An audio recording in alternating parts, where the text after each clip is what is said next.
கீழடியில் கிடைத்த மண்டை ஓடுகளை வைத்து 2500 ஆண்டுகளுக்கு முன்னர் வாழ்ந்த தமிழர் முகங்களை இங்கிலாந்து ஆய்வகம் வடிவமைத்துள்ளது. 80% அறிவியல், 20% கலையை பயன்படுத்தி இவை வடிவமைக்கப்பட்டதாக ஆராய்ச்சியாளர்கள் தெரிவிக்கின்றனர். இந்த முக அமைப்புகள் தென்னிந்திய அம்சங்களை கொண்டுள்ளன.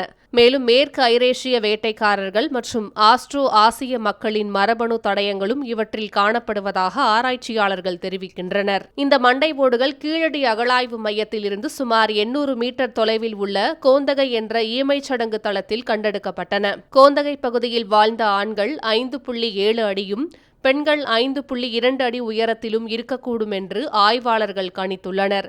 கீழடி அகழாய்வில் கண்டறியப்பட்ட பெரும்பாலான எலும்புக்கூடுகள் 50 வயது மனிதர்களுடையவை. இவர்கள் எங்கிருந்து வந்தார்கள் என்பதை துல்லியமாக கண்டறிய மேலும் DNA பகுப்பாய்வு செய்வது அவசியம் என்று ஆய்வாளர்கள் கூறுகின்றனர். இந்நிலையில் இதற்கு பின்பாவது மத்திய அரசு கீழடி அறிக்கையை வெளியிட வேண்டும் என அமைச்சர் தங்கம் தென்னரசு உள்ளிட்ட பலரும் வலியுறுத்தியுள்ளனர்.